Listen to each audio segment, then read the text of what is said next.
Let's go. It's your man Mike Bowens coming to you once again, live and direct. I got another powerful message for you. This message is entitled The Pros and Cons of the Daycare Business. Now, a lot of people, they email me all the time. Mike, can you talk about the daycare business? Mike, I want to know about the daycare business. Mike, I'm in the daycare business. Can you give me some pointers? Can you give me some tips? You'll be surprised. All over the world. I would not have ever suspected or guessed that this would be something that people would be emailing me about. I'm a minister. That's what I'm talking about, Jesus. But people want to talk to me about daycare, so I will answer those questions to the best of my ability. So, for my people out in Nigeria, for my people out in Los Angeles, for my people out in Miami, all over the world, like I said, that's asking me about these things. Here you go. The pros and cons of the in-house daycare business. Now, mind you, I could have wrote a lot more pros. I could have wrote a lot more cons, but I just picked 5 of each for the sake of time. So I'm gonna start with the pros. Okay, the pros are you're self-employed. You work for yourself. Nobody can fire you. Nobody can hire you. It's all on you. Now, that's relief to a lot of people because you got to go to work every single day, and you're like, oh man, you can't stand your boss and things of that nature, or the environment is not cool, whatever. But when you're self-employed, nobody can hire you, nobody can fire you. Number 2, you create your own hours. All right, some people have shorter hours, some people have longer hours, some people do overnights, some people do during the day. It's basically what you want to do. And like I said before in other videos, if you're wise, if you're open, then you understand that you're going to put your clients' needs first, because that's how your business is going to grow, because you're going to hear what they want, you're going to apply your business to it. Number 3, you work from home.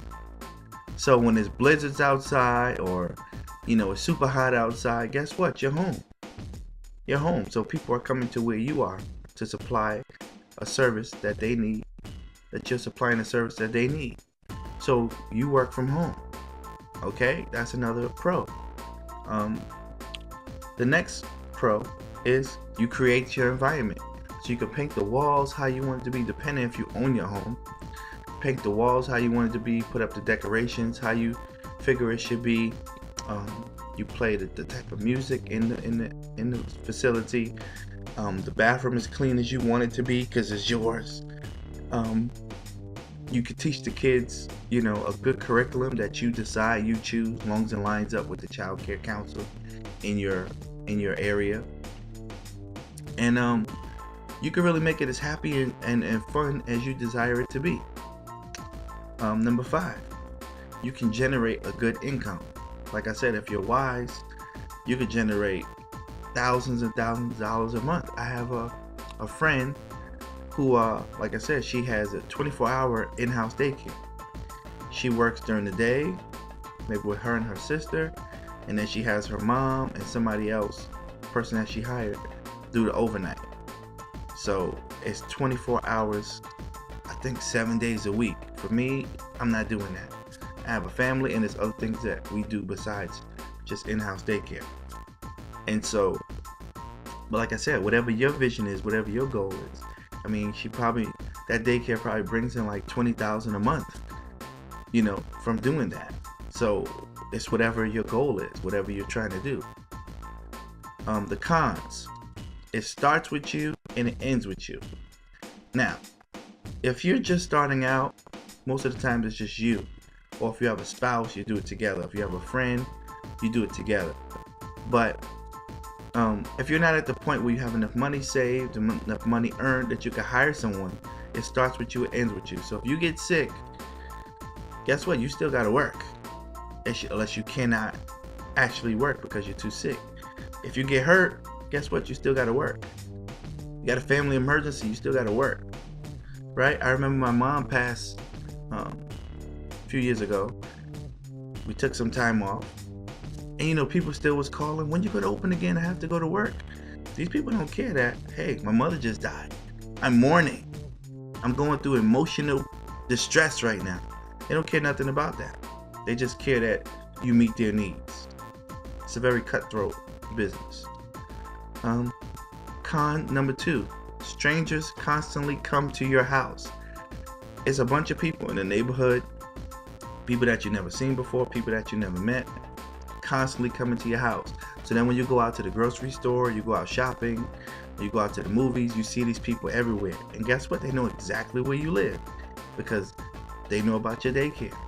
So if you're a very private person, this is not the business for you because you're going to meet a lot of different people who's going to go directly into your home. All right, number 3 of cons. It's a high stress job. Depending if you take infants or if you have infants and toddlers, or if you have after school kids, or you have a combination of the 3 or a combination of the 2, either way, it's a high stress job. Kids are kids. They cry, they scream, they play, they're loud, they're messy, they fight, they argue, they laugh. It's what they do. And you constantly have to have patience. You constantly have to have peace of mind. That's why I'm a praying man, because I need the peace of God to flow through me, right, when I'm working with kids. Because you don't want to be a person with a short temper. You don't want to be a person who gets frustrated easily working with kids, because it could cost you and cost them severely. Number 4 of cons. People will try to use you. When you're in the daycare business, you're constantly dealing with people who, right, if they have to make cash payments, who will constantly try to use you. You know, I didn't get paid what I was supposed to get paid. You know, they can give you this, or can you watch them longer than the time that you close because I have to work, or it's just me, or there's different excuses constantly. And if you don't have your rules written out in black and white, what you will do and what you won't do, and you stick to it, they're gonna try you. Because even if it's written in black and white, most people don't read what you give them. They don't read the materials that you give them. So guess what? They'll constantly try to go around what it is that you set for your company. Last but not least, number 5 of the cons, right? Because your business is public, people will always try to borrow money from you. Because you have a business that's public, people know if you're doing well or not. They see all these kids coming in and out. They know money's being transacted. So they're like, hey, can I borrow some money? Let me hold something, Mike. Let me hold something.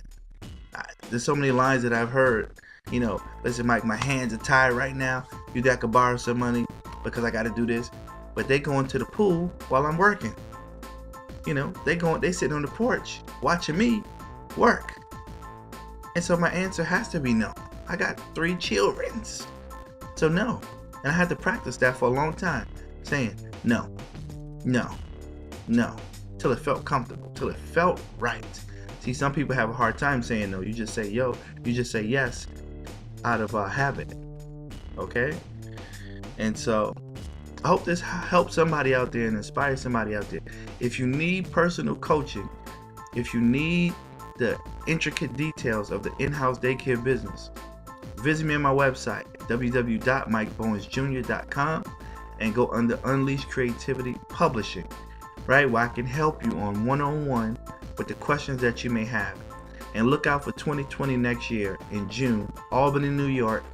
We'll be having a daycare seminar, right? I'm going to set it up. I'm going to announce it and give further details in the coming weeks. So look out for that. This is your man, Mike Bowens. And until next time, I'm saying, be blessed.